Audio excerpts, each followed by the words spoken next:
and welcome back to In the Books. We are a period drama podcast hosted by us two period drama loving dorks. I am Michelle. You can find me at Musings on Instagram and Twitter. And I'm Rita. I'm at Annoying Rita on Instagram and never Twitter anymore. Or X or whatever it is. Yeah. So this week's podcast is part 2 of our season 1 Pachinko podcasts, which, don't say that 2 times fast. We will be covering episode 5 to 8. So spoiler warnings abound as we will be discussing not only the final, but some aspects of the novel. Spoilers. As we explained last week, these podcasts were commissioned by our lovely, lovely friend and listener, Delia. If you would like us to discuss a show, please head to our Buy a Coffee page, which is linked in the show notes, and commission a pod. It's just the fun, cool thing to do. You should do it. Without further ado, let's begin the show with what I apologize for being an overly lengthy recap again. But shit happened. A lot of it happened. Episode 5. In 1931, Sunja and Isak arrive in Osaka, where Isak's brother Yosib and his sister-in-law, Kyung-hee, offer them a warm welcome. Later that night, Yosib complains to Kyung-hee that Sunja is much more pregnant than he expected, and perhaps she has trapped Isak. In the next room, Sunja and Isak overhear, and Sunja laments being a disappointment. Isak tells Sunja that he sees her as a courageous, brave person, someone from whom he can borrow a bit of courage. The two make love for the first time. Oh. A month later, it's actually a lovely scene. A month later, a pair of debt collectors come to Kyung-hee to say Yosip is in arrears on a debt. Sunja, realizing the loan taken out was to pay for her and her husband's fare to Osaka, and so she sells the pocket watch given to her by Hansu. When Yosip realizes what she has done, he feels emasculated and furious. He goes out to get drunk. Elsewhere, Hansu pays the pawnbroker that bought the pocket watch a visit. He is stalking her. Yeah. We're shifting to 1989. Sunja scatters Kyung-hee's ashes in the ocean, but when she goes to find her father's grave, she finds it has been paved paradise, put up a parking lot. Doo, chop, chop, chop, chop. Yeah, it's been turned into a parking garage. Taxi. Oh my god, it's perfect. Oh, yeah. The bureaucracy surrounding her father's grave leads her to find her old friend, Boki. Boki implies that she and her sister were forced to become comfort women during the war. And when they returned to Korea, her sister, unable to heal from the trauma, committed suicide in the very stream where they used to wash clothes. After visiting her father's grave, Sunja decides to leave early. She realizes that she can return at any time. Back in Japan, Solomon goes looking for Hana on the mean streets of Tokyo.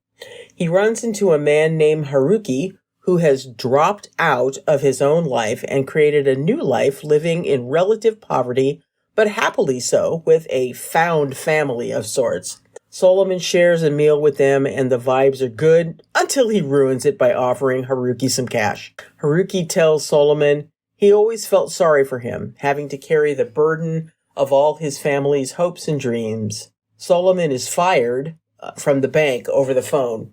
He then receives another call from Hana, who wails that she doesn't want to die alone.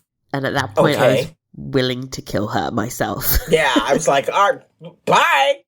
I'll help you. Okay, episode 6. In 1975, which is our 4th time line, oh god, a young Hana encourages her boyfriend Solomon to steal from a convenience store. He's caught by an angry, very xenophobic shopkeeper who calls the cops. At the police station, the cops receive a mysterious phone call instructing them to let Solomon go.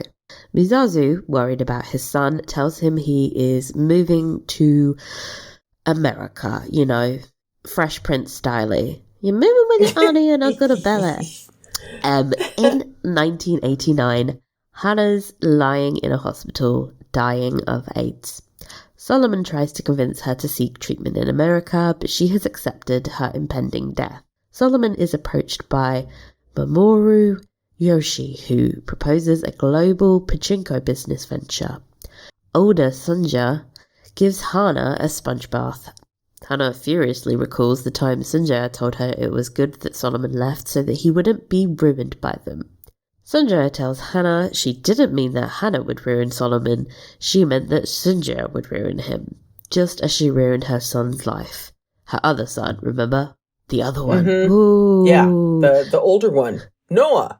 Huge knowledge drop. Anyway, yes. In 1931, a furious Yosib stalks off to get drunk.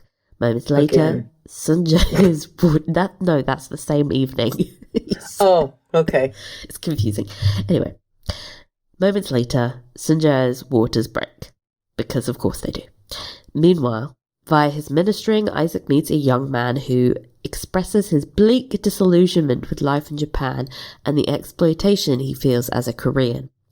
When Isaac returns home, he finds his wife in labour, but Sunja encourages him to go find his brother, in the bar, drinking and being annoying, because Yosip is loudly proclaiming that he comes from a noble family. Dude. All the other drunk regulars laugh at his delusions. When Isaac arrives, he points out to his brother that means absolutely nothing here. Mm-hmm. Isaac explains to his brother that Sunja saved his life and gave him a purpose. He wants to make the world a better place now for his child. When they return to their home, Sunja has given birth to a baby boy. Convenient that they missed the whole ordeal. Annoying. Mm-hmm. They name him Noah. The new family looks just so cute and really happy, and it was nice, and I was like, no, it's gonna be screwy soon. Anyway, across town, Hansu tells his wife that he has a son. Because he's an asshole. He no longer needs to sleep with her. His wife concedes that is a relief, but laments that she has already been defiled, that he has already defiled her body. Wow. As Hansu tries to leave, she asks him what his precious new son will think of a man like him. And I was like, ooh, snap. Boy, that is a very loaded question. I love that for her. Oh, boy. Yeah. Episode 7, 1923. Are you keeping up? Yokohama. Young Hansu is still living with his single father, who works as a bookkeeper at an underground boxing ring owned by Ryoichi, a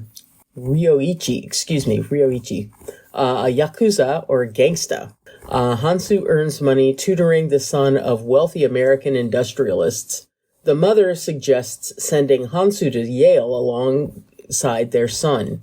His father is discovered embezzling money from the yakuza and is about to be executed by Ryoichi's men when the city is suddenly struck by the Great Kanto earthquake, killing Yongjul, Hansu's father, and his would-be executioners. In the aftermath of the earthquake, Hansu finds the bodies of the Holmes family, from whom he takes the pocket watch he later gifts to Sunja, and encounters Ryoichi, who helps to hide Hansu from a group of vigilantes attacking Koreans. Ryoichi vows that they will take in Hansu, who still has his father's debt to pay. And the fuckery began. Basically, backstory in one episode. Okay, episode 8. It's now 1938, I know. We're just giving you all the years. And Noah watches on as his younger brother, Musasu, celebrates his... Oh my god, I can't pronounce that. Sorry, Doljabi, I think. Doljabi. Yeah, I'll look it up and see what we're working with. But you go on ahead. Okay. A Korean tradition on a child's first birthday where a baby is presented with an array of objects that represent different types of life outcomes. The next morning, Isaac is arrested. Brutal. Sunja slowly realizes that her husband has been living a double life and has secretly supported the Communist Party, fighting for the rights of people in Manchuria, Korea, and elsewhere. Yosib loses his job when his Japanese boss realizes his brother has been arrested for unpatriotic activities. This means the family has no income stream, and so Sunja has decided she will sell kimchi at the market.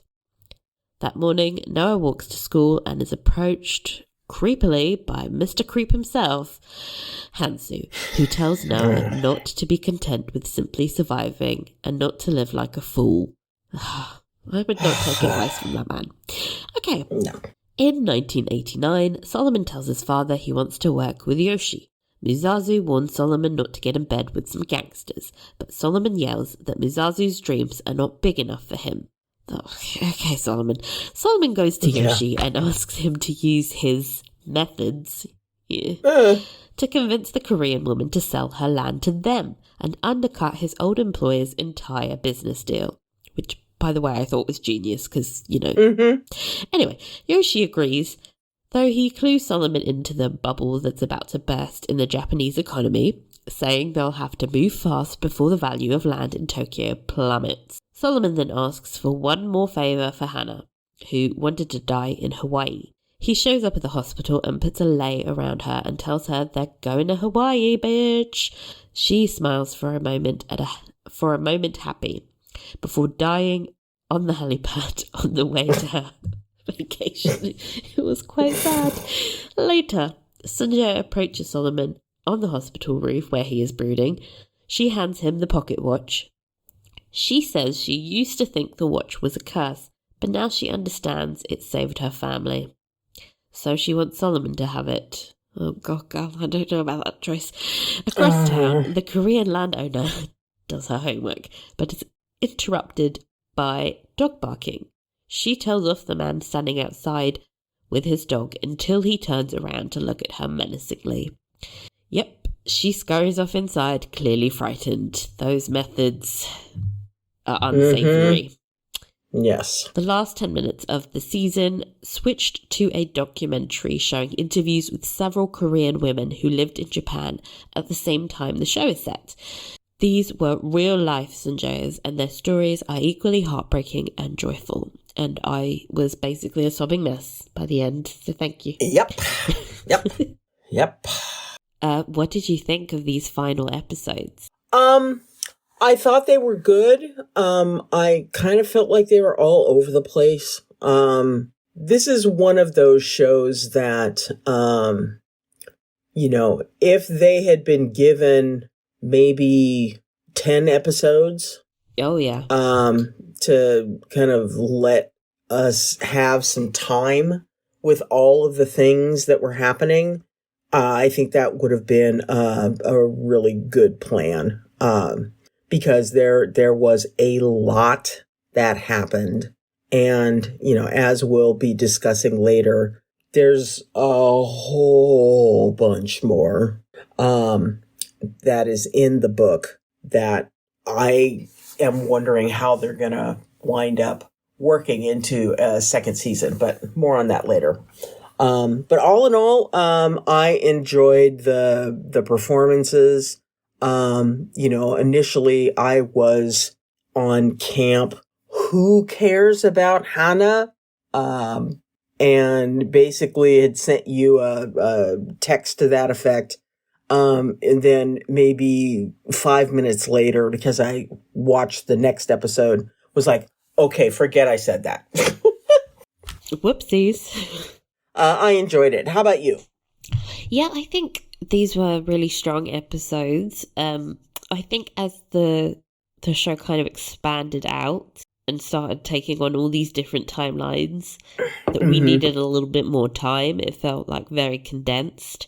So I agree with that. But I think there were really strong moments. One of the problems I think for me was actually the standalone episode we got. I think it Yeah. was kind of placed in the wrong section of Yeah.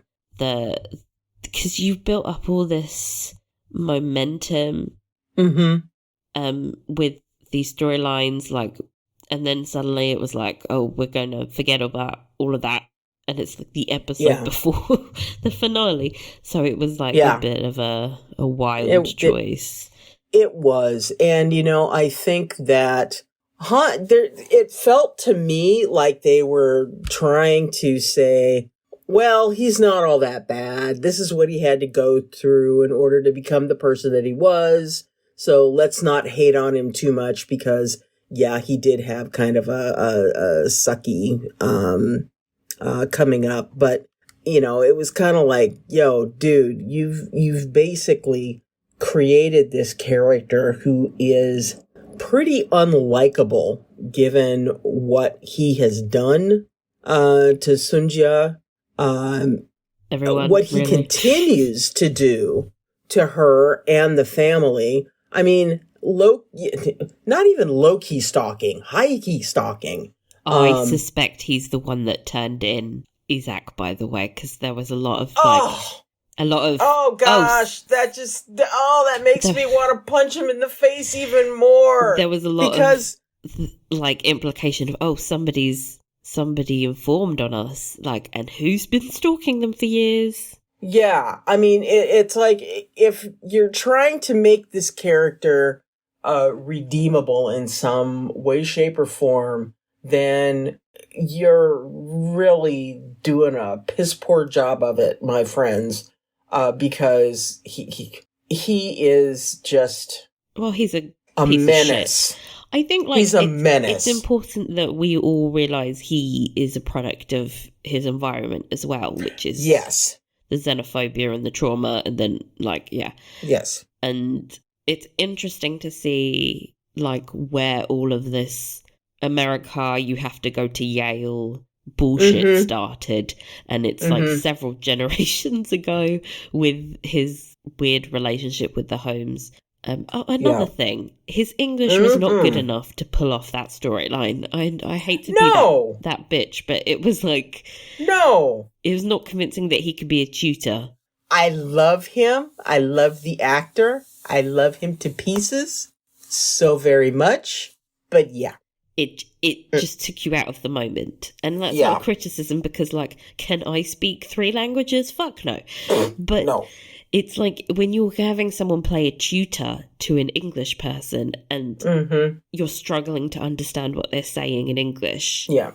Yeah. And considering that this is a show made for an American audience, when they do this in Korean shows for a Korean audience, it just water off a duck's back. I'm like, okay, they probably, most of the audience won't know that that's terrible English. But the American audience for this show is going to be like, wait, what the fuck? What? He isn't surviving Yale. Yeah. So it was kind of just it was an amazing episode, but it halted the whole momentum of the show and all the storylines they were building to. It just came to a screeching halt. Yeah, and you were kind of I completely forgot Solomon got fired. And then we came back to the final episode. I was like, oh shit, yeah, he got fired. And I mean, the wig was terrible. That was distracting. That was such a very, very bad Beetle wig. Oh. It was bad. Also, I have to point out that this really fucks up their whole timeline because he's supposed to be 37 when he meets Sunja in the late sort of, I think it's 1931, I think they said it was. I think so. So if he's a teen in 1923, that doesn't make any sense. He's maybe in his 20s then. That completely fucks up the power dynamic between them. It seems much less like grooming, which I think is what was intended in the novel. And I would prefer that they stuck closer to that narrative because it's really a story of exploitation and manipulation, and it kind of feels like they're trying to romanticize it. He really just loves her and he's following her across the world to be with her. And it's no. Although, and I know we'll be talking about the book in a minute, but, they attempt to have Hansu and Sunja have this, there is animosity on Sunja's side, yes, but they keep bringing these two together as if, there is this thing that is continuing to brew under them. And I just found that to be incredibly distasteful. I think it's probably realistic that people can't let go of their toxic past, but it is very uncomfortable. True, yeah, very much so. But I felt like it was more on his side. Like, he could not let it go. And she kept trying to move past it, and he would just keep stalking her. And to a certain extent, how can you move on when there is a man stalking you constantly and ruining your life? True. And True enough. I mean, let's get into the book. We've both finished the book now. Yes. He stalks her. Oh, sweet Lord, is it long? It's a long one, folks. Her entire life. Like, this man will not let her go. Yeah. It's creepy. There's a point where he's watching her in a creepy, like, he's sitting in his car watching her walk across the street. She's like in her 60s or something, and he's like fantasizing about her. And I'm just like, can we? It's like, man, I don't want to be in his head. Yeah, it's like you need to stop. You basically had your opportunity, which was a shitty opportunity to begin with, and that's it. You're done. Stop it. But he does not, and continues to, from one perspective, wreak havoc with this family for, the next several decades. All in an effort of, wanting to protect Sunja and her son, Noah, from all of the horrible things that are happening in Japan during the Second World War and beyond. All of it. And beyond. Yeah. Well, I wonder about that, because how much of it is him protecting them and how much is he the cause of a lot of their anguish? Exactly. I know that he physically does help them survive, like he'll get them food and stuff occasionally, but all of that emotional distress, all of the anguish he causes, it all stems from him. Yeah, from him and who he is and what he does. And, it all comes to an absolutely horrific head. And I don't want to give anything away, but I was dumbfounded when it happened. And I remember all caps typing to you, dude. Yeah. I loved getting that message because I was waiting to. I was waiting. Dude, I was like, oh, she's nearly there. She's nearly there. I'll just wait 5 more minutes. Oh my God. Yeah. It's rare for me to be, eyes widened, jaw dropped, surprised at a story or turn of events, that kind of thing. And this one got me, man. I think in hindsight, we probably should have seen it coming, and that is why it's such a good plot point. Yeah. But I do, what worries me is that I think as she's getting older, the more Sunja is like, when she gave Solomon the watch and she was like, I used to think it was a curse. Now I think it's like how we survived. And I think she's talking about her relationship with Hansu. And it's like, you survived. But at what cost? Yeah, but at what cost? Yeah. But at what cost? And it's such a cost that she has to bear. Like, her survival ended up, like, as she said, ruining her son's life. So it's like, I wouldn't do that to Solomon as well. Like, the vibes were off with that whole scene. I was just like, throw that fucking watch off the building.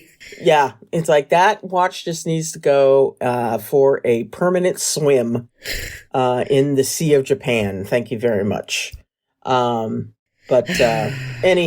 the book was good. I think, as much of a fan of audiobooks as I am, I actually think I probably would have enjoyed reading the actual physical book. Oh, yeah. More a few than hours in, I really regretted that I didn't buy the book. The audiobook. The woman who does the narration, she tried. She tried, but audiobook narration is something that can be really super hit or miss. And when you find one that hits, it's like a whole nother world opens up.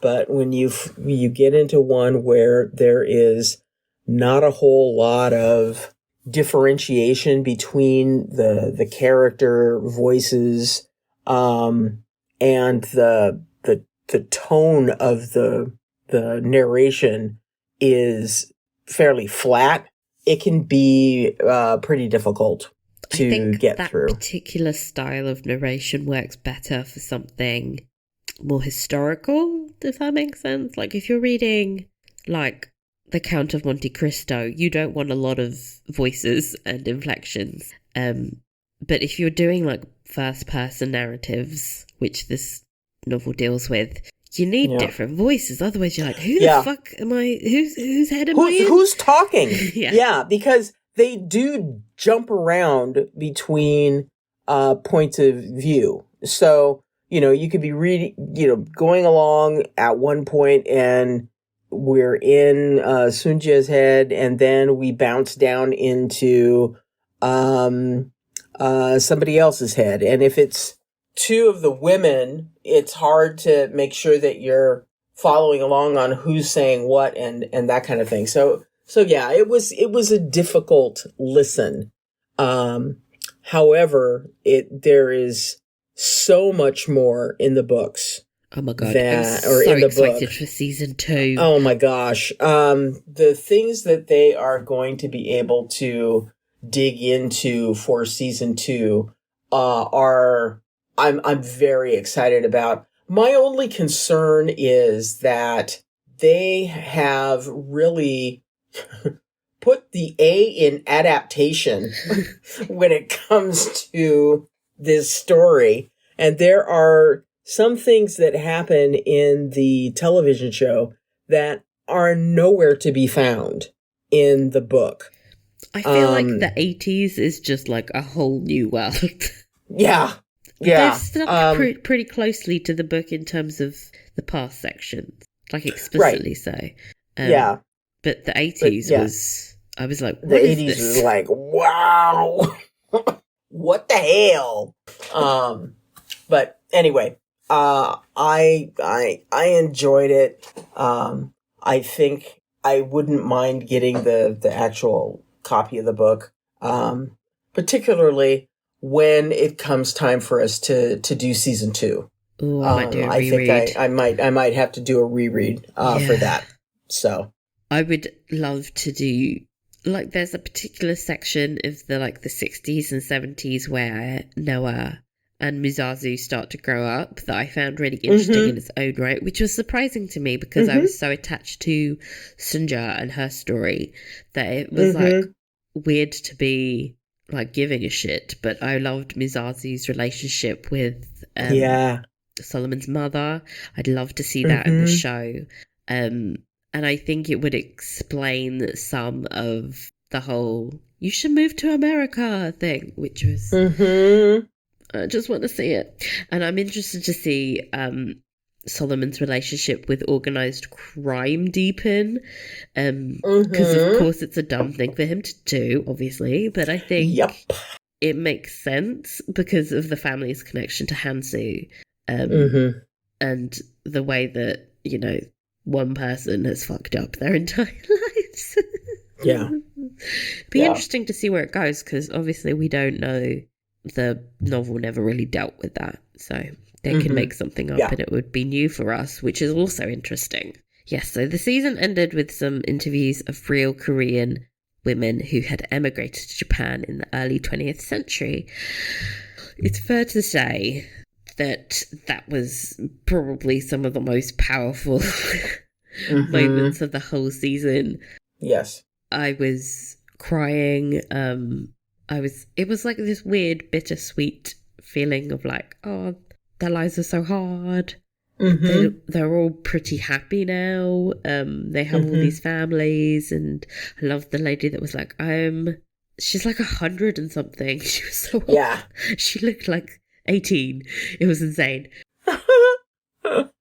Yeah, I thought that the way that they ended the show with these interviews really brought home the message of Sunja's story.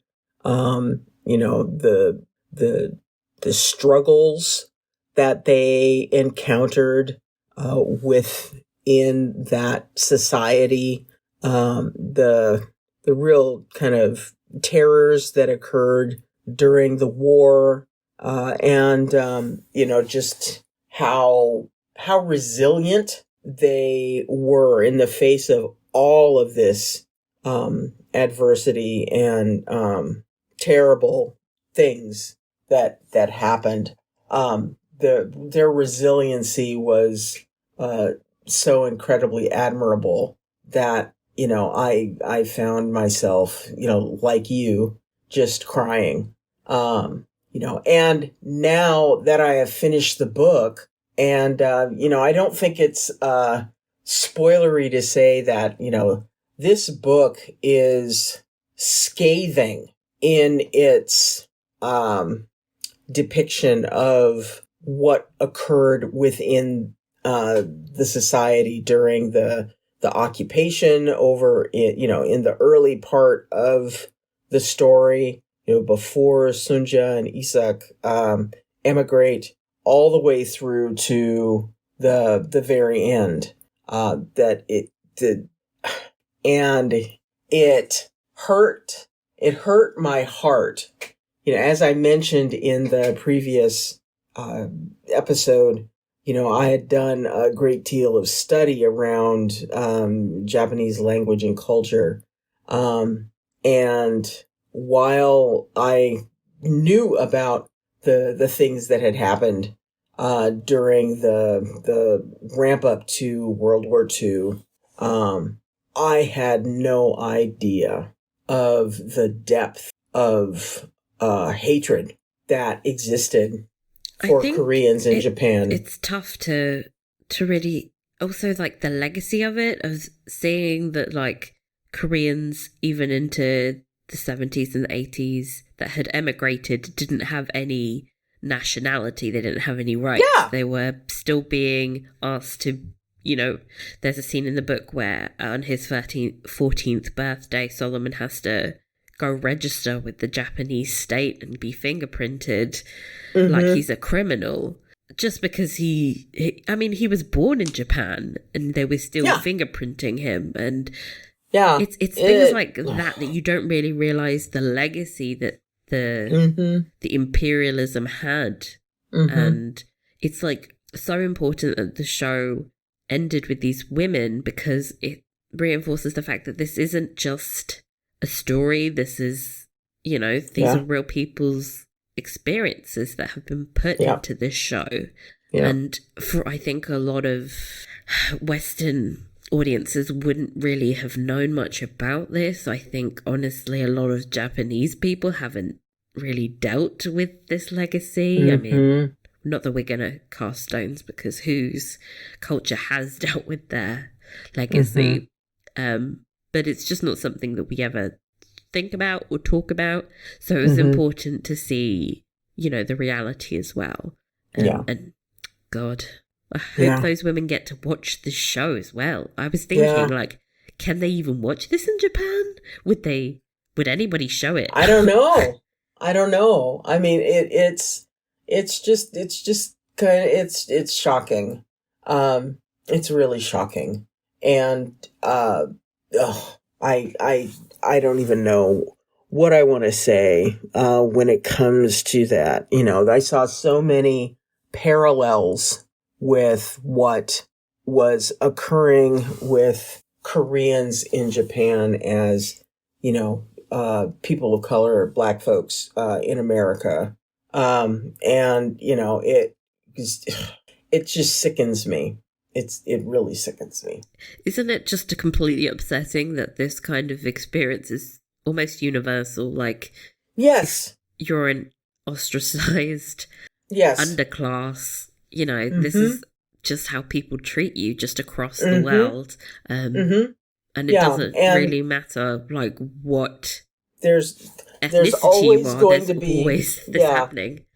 There's always going to be some kind of awful hierarchy of humanity wherever you are, and it's really heartbreaking to think that this is a part of the human condition. It's part of human nature, and while we can try to rise above it, the difficulty in doing so is pervasive. So, yeah. Oh man, we need a happy show next. I know, but God, they're just a not happy, as interesting. fluffy show.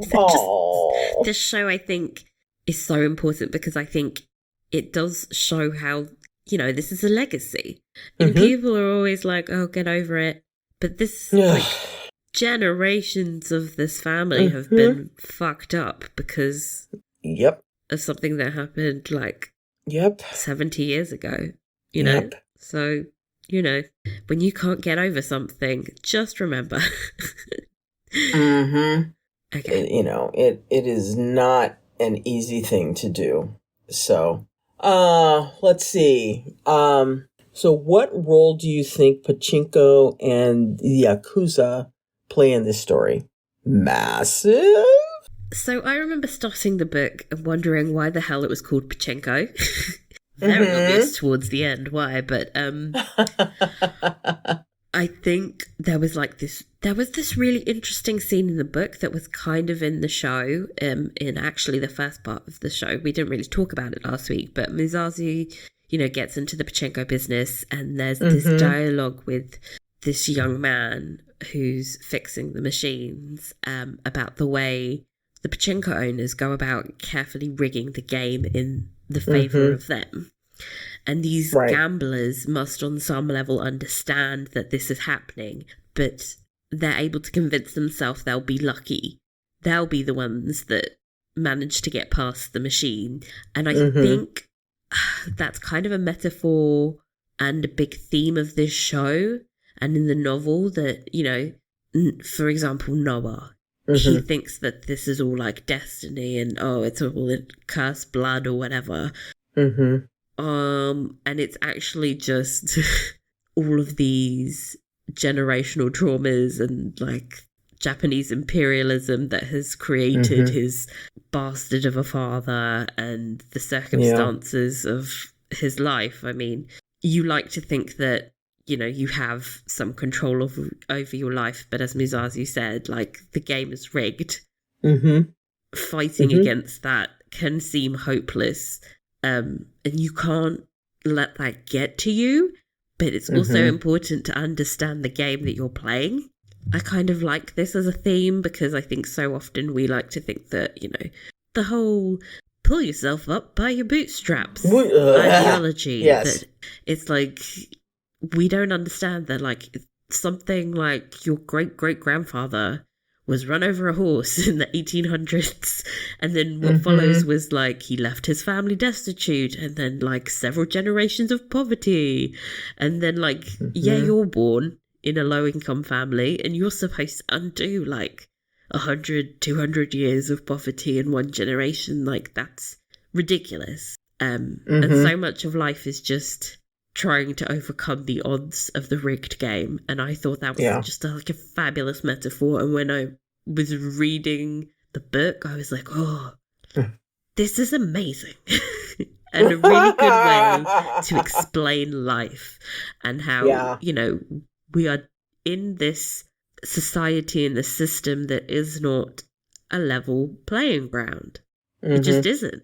So I loved that. And I also hope we get to see more of that set, because whenever they're dancing in it, I'm like, bitch, that looks fun.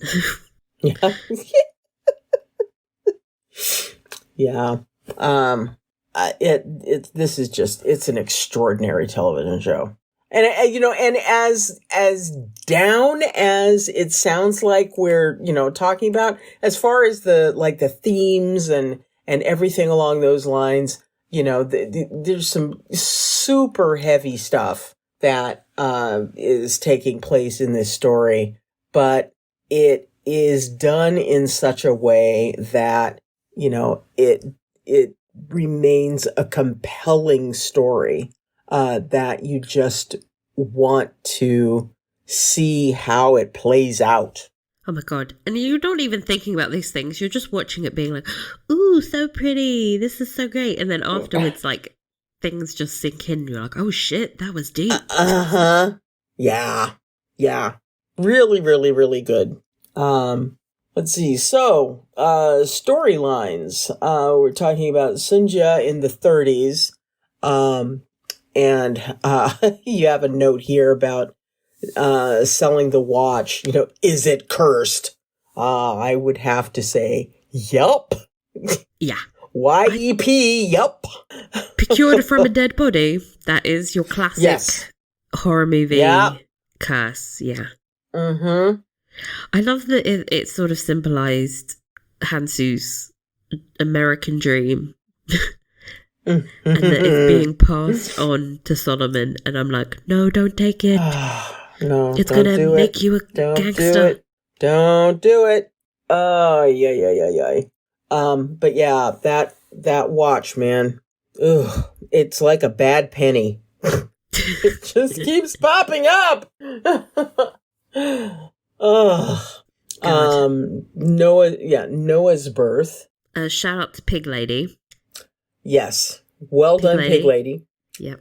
Same Stepping in and going, all right, we gonna get this done. I think that she knows what she's doing. I think Isaac's face when he returns to the house and sees Sunja and their son. Honestly, it's like, Hansu, you're the biological father, but the look on Isaac's face, and the look on Sunja's face, it was just glorious. He's not the stepfather, he's the father that stepped up. He's the father. Yes. Absolutely. Woot woot. Talk about a powerful scene. She looked like she was going through the tortures of the damned. The gates of hell, during that labor scene. And I thought that, first of all, I wanted to just smack, Yosib upside the head for being such a twat. Dude, all of your male pride and ego, these women are doing everything they possibly can to keep their family afloat, period. So you need to jump on board that shit. Him, and I'm starting to get things mixed up in my head between the show and the book. The book, yeah. When the decision comes to Sunja to sell kimchi, the fact that, Yosib he's a lot more accepting in the show than he was in the book. Very much so. In the book, he was a flat out dick about the whole situation. I really grew and especially to quite about like him towards the end, though. That man got humbled. He really did. Well, yeah. I mean, yeah. And especially book Yosib. He gets brought down low. But for him to, talk about how his wife, should not work, she should be, comfortable, living in the house and, basically keeping her hands delicate and soft and, because, she's so beautiful and blah, blah, blah. all that kind of stuff. I was just like, dude, you're going to wind up in the cell next to Isaac, or dead, because you're not able to make enough money to support the family. If the family is to live the way you are wanting them to live. And when he started talking about how he was from a noble family, I was just like, dude. It's delusional. It's absolutely delusional. But then on the other hand, like, can you imagine trying to transition from being a wealthy, important person to just living in absolute squalor with no job? Yeah. Like, that's brutal for anybody. I like that they have the choice to have this kind of character in this show, because then it shows you, like, the xenophobia is equalizer. It doesn't matter if you were wealthy, if you were powerful, if you were influential, or who you were. Yeah. You were now just a Korean. Yeah, a Korean, and with every kind of stereotype and slanderous name that comes along with it. So yeah, yeah, very much so. Her relationship with Isak, I thought, was beautiful. I mean, in the show, I thought it was lovely, even though we didn't get enough of them. Never enough together. They were just so lovely. That scene when they're in bed together and Isaac just turns to look at her, I was like, I am so gone. Oh my god. Yeah. Oh yeah. You're like, okay, you have my heart in your hands. Sorry, Thank what are you you saying? so much. I can't understand what you're saying, Isaac. I'm just staring at you. Yeah. Because you are all kinds of pretty right now. Hello. Oh God, that man is so attractive. He's very beautiful. I love the contrast they made between the sex scenes as well. Because, like, previously on the show, we had, like, a very exploited Sanjaya just, like, being stripped in the forest. Right. And then with this is the only other sex scene we get on the show, and she was just, like, fully clothed, initiating it herself. Yeah. The vibes were just much better. You weren't sort of sitting there going, like, oh my god, end.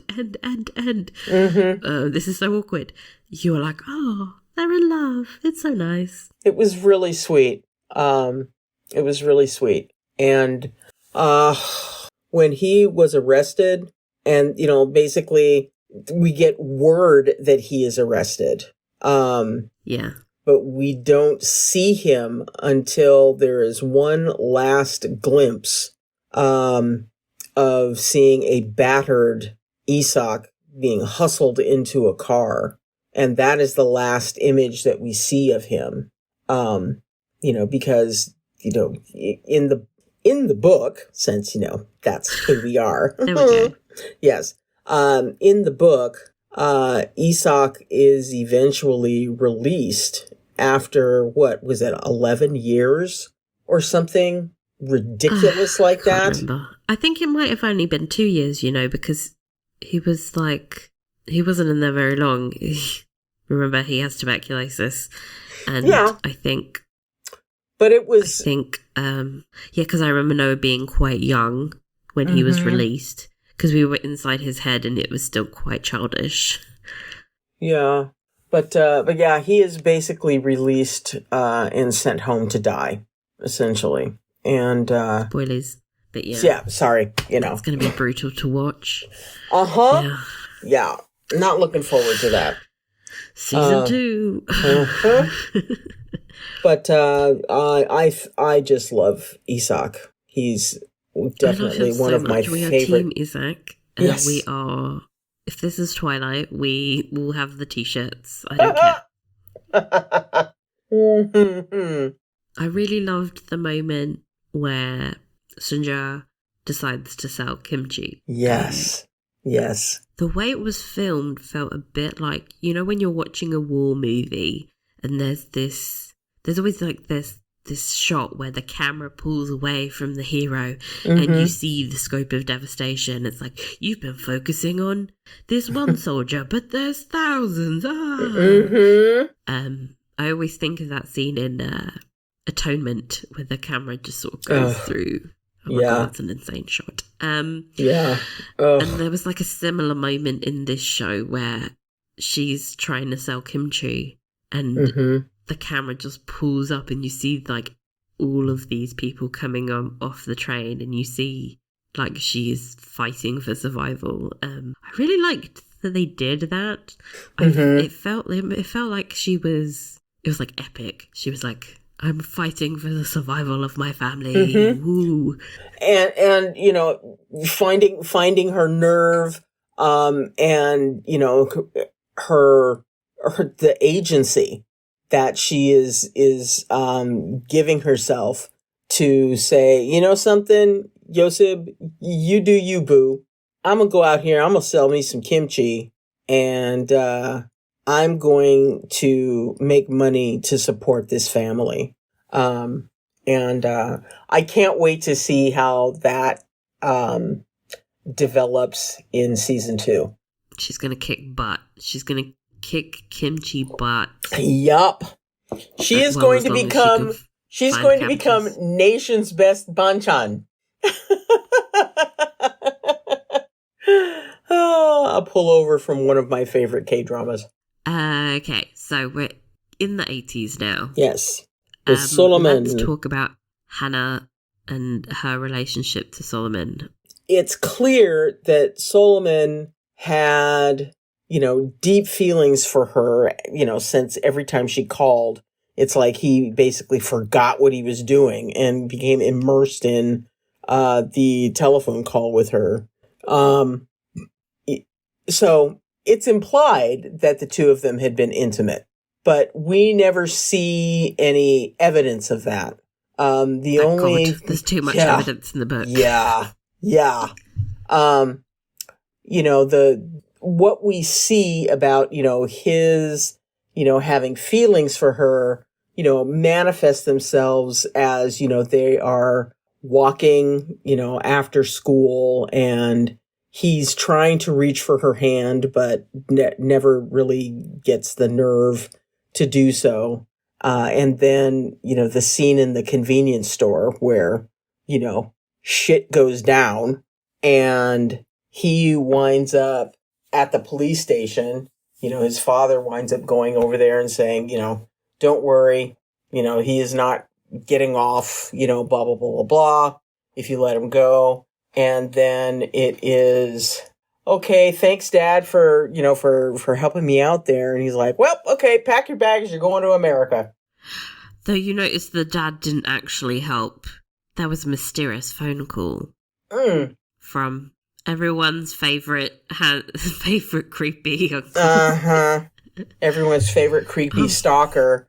But, you know, Mozazu winds up, you know, being the one to deliver the news that, you know, you're going to America. You're going to America now. Good, because honestly, I was like, get away from Hannah. She's making you steal. You can't afford to steal. No. This is one of the things I think the show's very good at. Because she's Japanese, she's afforded a lot more leeway in terms of her rebellion than Solomon ever could have had. And it was ridiculous for her to be like, you should steal this. I was just like, she's a bad influence. It's like, girl. Stay away from that devil woman. Yeah, it's like, girl, stop. Just stop.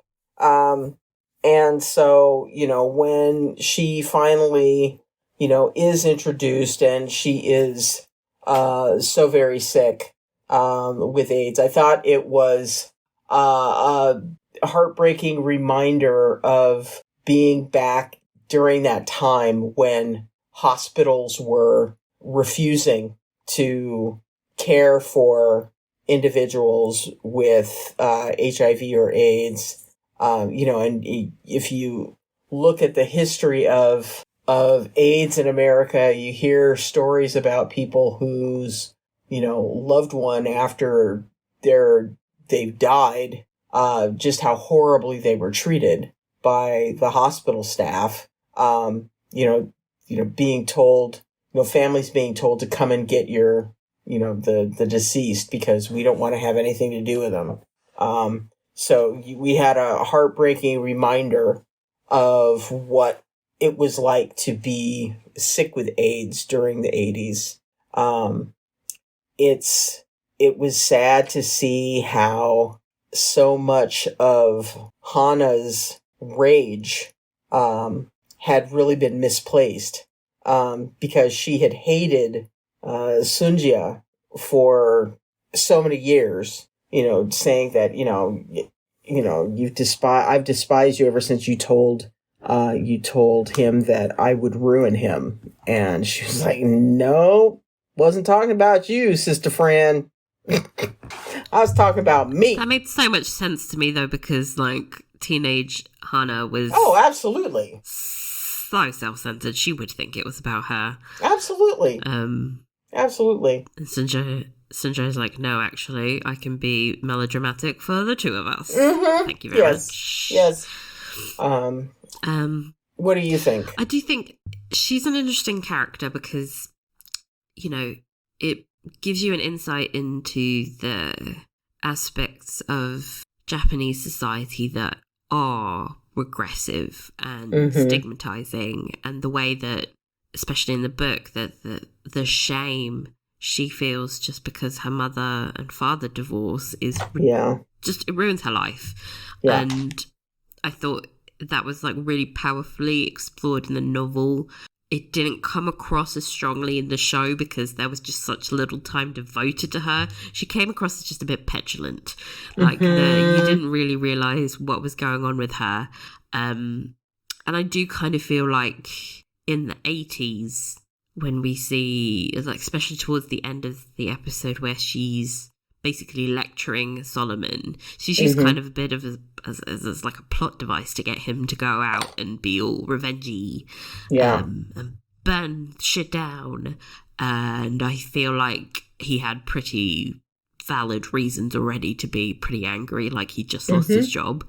And as much as I was like partly moved by this performance because it was so good and I loved this actress, I thought she did a good job, there were aspects of it that felt like it was just a plot device to get Solomon to point B, like he has to be angry at the end of the season and will kill off his girlfriend, That's kind of where it left me in the end. I kind of missed Phoebe, his girlfriend from the novel. I found her really interesting. She, if you haven't read the book, she's a Korean American who grew up in America, but she speaks Korean and she's quite connected to Korean culture. And then she moves to Japan with Solomon. Like her experience as a Korean who grew up in the US is just completely alienated. She doesn't have any kind of the same reactions to situations that Solomon does. I thought that was a really good contrast, seeing how, like, the immigrant experiences aren't totally universal, and the history of Japanese colonialism in Korea affected them completely differently, because she didn't experience growing up in a society that was constantly like, oh my God, you're a dirty pig. She was an immigrant, but then they talk about this in the novel. She's like, yep, my mum works. She doesn't cook all the time. None of my family cooks. We go out and eat Italian food, and then Sunja and Kogi are like, oh my God, it's like, your mother doesn't cook. You are so American. Oh my God. Yeah, that was pretty trippy. Yeah. I just thought, like, I would have liked to have seen her included in the show, because I just think it's like another layer of because everybody's experience is different, and it just would have been fun, because I think, as much as I don't want to make the American aspect of the show the whole point, it's a big part of the novel. Like, America just sort of lingers in the background, like, ooh, the hope of America, land of dreams in California, and I feel like it's been underutilized so far. Maybe we'll get her in season 2. Would you like? Please, I please, would love please. Phoebe. Please bring me Phoebe. I loved the way she yelled at the Japanese people. That was fun. Yes. So Solomon losing his job. Yeah. Yeah. It was not very clear. Yeah. Not surprising given what occurred. And the loss of that, huge deal. It's not surprising that he was fired from his job.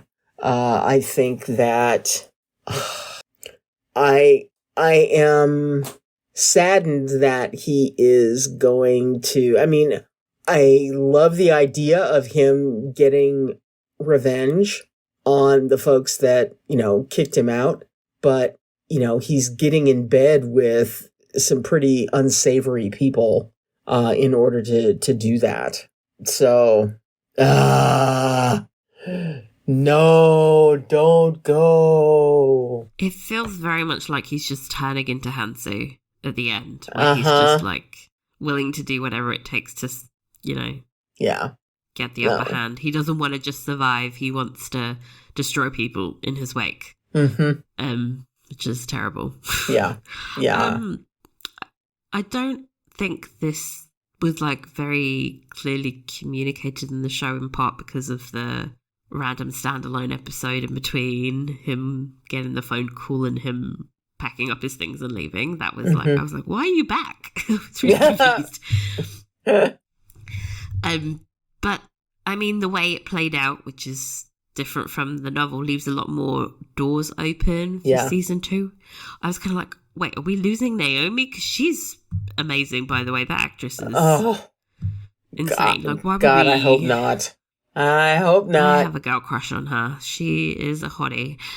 It would be absolutely stupid to get rid of some of these characters because they're really interesting.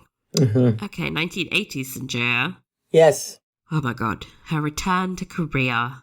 I loved that storyline. I could have been with her in Korea for longer.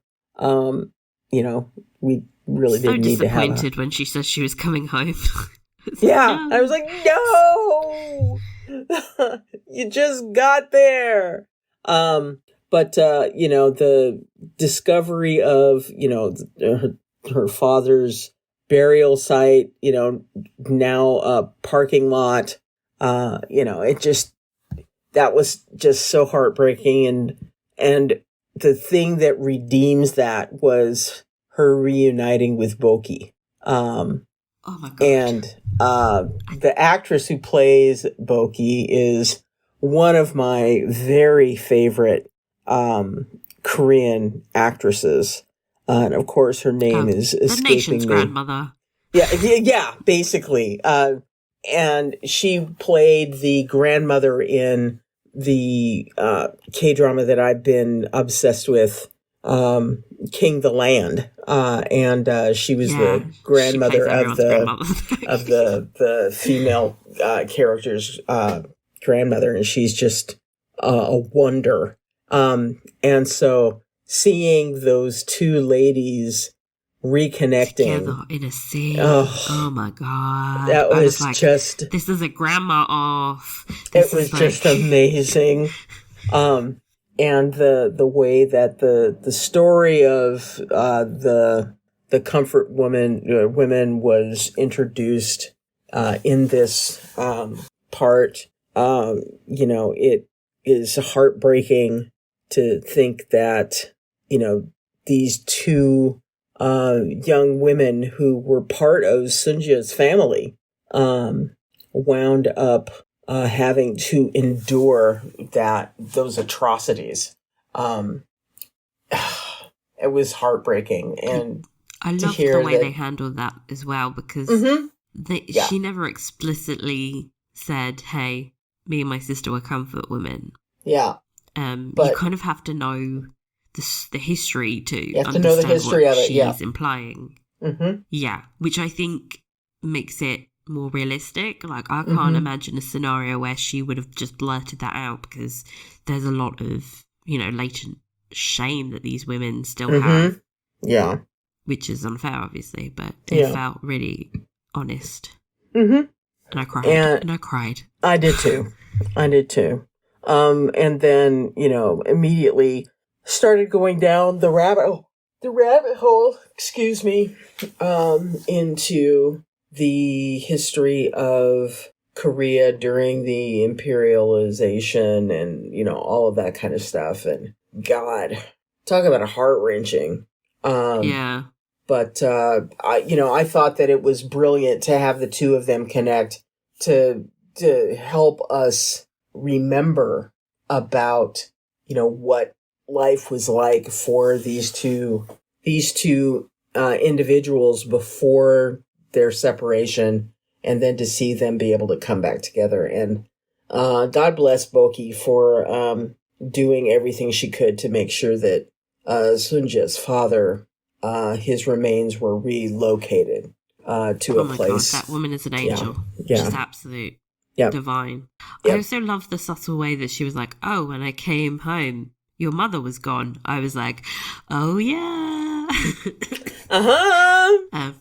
Set up season 2. Yes. Anyway, no spoilers, but I liked that little moment made me go, ooh. Mm-hmm. Exactly. And at the time, I was like, okay, I don't understand. Where did the mom go? And then it's like, oh.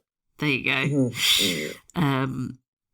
One notable thing about the 80s is Noah's absence. Yes. I really felt that when she went back to Korea and she was with Mizazu all the time. Oh my God, her relationship with Mizazu is so cute. Oh. It was lovely to see. I love the two of them. Like baby Mizazu and then Mizazu and her when they're both older is just lovely and seeing how close they are. Yeah. He loves his mum. It's so sweet. Yes. What I found interesting was when they were talking about the ceremony and when Noah was a baby, he grabbed the red string, which signifies longevity. I was like, how dare you say that? So the foreshadowing, because we know he's not there in 1989. So that is... Yeah, I was like, okay, so what happened to him? One off-the-cuff little line, and I was like, you have cut me. Yes. One line. Seriously, people, read the book. It's like one line, and you're just like, what? Oh. Okay, so, favourite characters or performances? I truly enjoyed the scene where Sunja and Mozazu are in Korea. I love their scenes together. And, how, after, she's done all of this stuff and Mozazu is like, well, okay, we have breakfast in the morning and, blah, blah, blah. And she's like, I can go home now. And he's like, wait, what? Oh my God, you just reminded me about them bickering they were bickering over, like, whether she should have her hotel buffet breakfast. And he was like, it's a sunk cost, mother. Yes. Oh, so cute. It reminds me of, the relationship that I have with my dad. Aww. It's those times where you're just like, you've become the parent. And, so I love those scenes with the two of them. I'm an unapologetic Mizazu fan. Yeah, I just love Mizazu. And just every version of him. Baby Mizazu devastated me. 70s Mizazu without the moustache was a hottie, and then we got like Mizazu being the world's best son. I'm just a Mizazu fan. And then I think he's a really good partner to his incredibly depressing girlfriend. Their relationship I don't think has been explored, but in the book I really enjoyed them and seeing how he was very supportive of her through a very difficult time. He's a good person. He's just a good egg. Yes, he is. Oh. Sunjo raised a good son. Mm-hmm. Love him. She did. Good job. And also Nation's grandmother, Kim Young-ok. She killed it. Mm-hmm. Little I feel cameo, like they wrote the part just for her. Yeah, it's like a little cameo role, and she just knocked it out of the park. It was intense AF. But she was phenomenal, and she only had a part that was maybe 20 minutes long. Favorite scene? For me, it was the scene where Solomon brings the lei to Hana, and that made me so confused. Really? I had really conflicting emotions of like, this seems like manic. There was an energy that was sort of like off. It was happy, but there was, Solomon looked kind of like he was having a nervous breakdown. You know, there was this twinge of like, oh, this isn't going to end well. Like, I just knew the whole time. I wasn't like, she's going to go to Hawaii and be happy. I was like, oh, it's like, no, she's going to die. I mean, it's like, I think, we all knew she was going to die. But I think it was,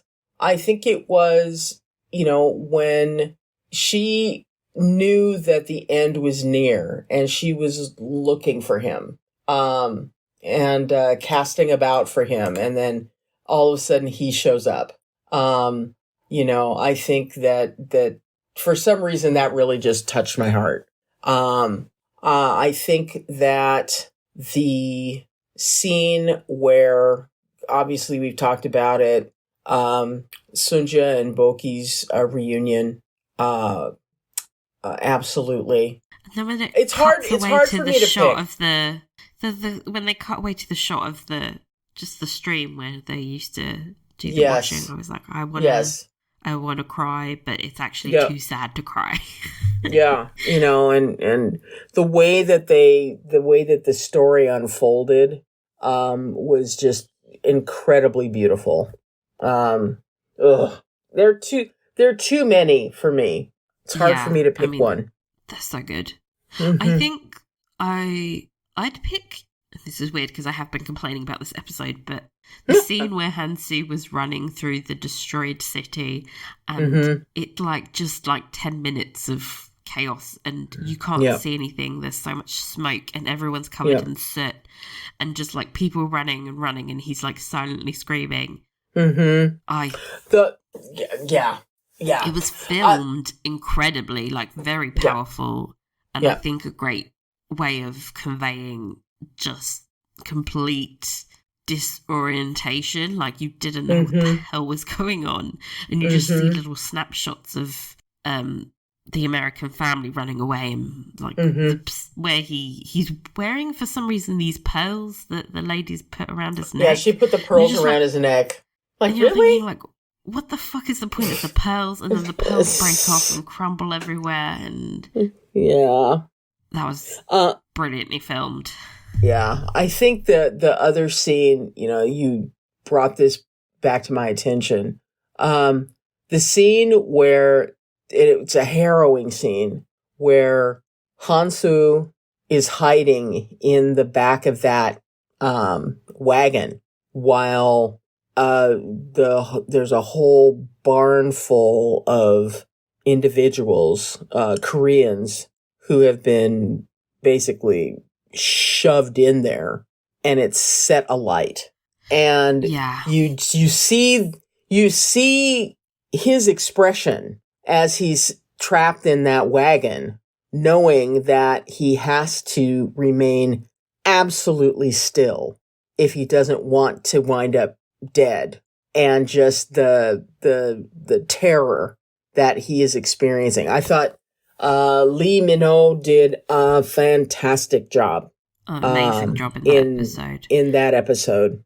As much as I grumble about the fact that it's oh my God. Well, yeah, there's the whole hate thing, but oh my God. And we have an entire episode where we're getting his backstory to make him seem in some way, shape, or form redeemable, which no. There are many moments in that episode where he is just shining bright. He's such a good actor. He really is. Even if his English is terrible, everything else about him is perfect. I thought it was a really smart way of incorporating some of the atrocities committed against Korean people, because we got that's a little snip of the Kanto massacre where, I mean, at least 6,000 ethnic Koreans were killed. Yeah. And I like the way they portrayed the weird hysteria, like catching on with the rumours and I hear they're poisoning the wells. I hear this. And you can just see how quickly it just escalates, and the panic that came over his face of like, he's like, I cannot speak because they will know that I am not Japanese. Oh my God. Yeah, I thought that was done brilliant. Like, it was a very good episode. I think, again, my only annoyance with it is where it fell within the season. Like, I was like, move it up like 1 or 2 episodes, and I think we would have complained so much. Yeah. So speaking of anything you didn't like. Oof. Just the fact that and I think this is a recurring theme for our podcast, is that there's never enough time to try and fit everything in, to allow it more time to breathe and to develop additional character. So that is probably the thing that I didn't like. I think that's just a byproduct of how shows are made now. Like, we used to get like 23 episode seasons. Yeah. Now we get, 10 if we're lucky. Yeah, and there's no promise, of a season 2, at the beginning. So, you're trying to figure out, okay, I've got this book. What can I pull from this book to create a cohesive story arc to cover these 8 episodes that I have? Yeah. It's a very dense novel, as we've spoken about. I can imagine they're trying to hit all of the points that they feel they have to. And that, I mean, it's tough, isn't it? I mean, we complain, but I wouldn't like to adapt this. This is so incredibly dense. This is a tough novel to adapt. Yeah. There's so many characters, there's so many storylines, there's so many important landmark historical events, like, eek. They did pretty well, I think. So, yes, how many bowls of white rice out of 5? Oh, 5. Still a 5, yes. Yeah, still a 5. Absolutely. Still a 5. This is it is an amazing show. I can't wait to see what they're going to do for season 2. Easily one of the better shows I've seen all year. Yeah. And for a few years, I think. Yeah. Well done, Apple. Come on, say it. No, I'm still mad that I still haven't been able to watch it on Apple, okay? So I'm not giving them props for a show that I could not watch. Oh, well, all right. Okay. Thank you for making it. Okay. Yes. Okay, we are turning this over to Delia, our lovely patron who commissioned this podcast for us. And so we are turning it over to her letter, which starts, "Thank you so much for covering Pachinko. I truly love this series because because of the strong female lead, Sunja. She has such a strong personality despite all her hardships in life. I love how she was resilient when the Japanese occupied her hometown when she lived in Korea as a child. I love her relationship with her parents. I loved and cried when Sunja said goodbye to her mother when she married Isek and they were leaving for Japan. Oh, God. Yeah. I enjoyed her forbidden love with Hansu, a shady businessman who gets her pregnant and then tells her he's already married with kids. What a jerk. To Isek, the missionary who has tuberculosis and then gets arrested for preaching years later. She sold kimchi to support her family after Isek was arrested. She took it upon herself to help her struggling, horrible brother-in-law and wife. Although the wife is awesome. It's the brother-in-law that's horrible. She strived to succeed despite living in poverty in Japan. She appears humble and shy, but is a very determined young woman. I love the backstory of Hansu and the tragic earthquake that happened when he was in Yokohama. I preferred Isak to Hansu. He was so soft-spoken, but loved Sunja and loved Hansu's son, Noah. I loved the modern story, 1989, of her grandson Solomon and his business failure and his relationship with Hana.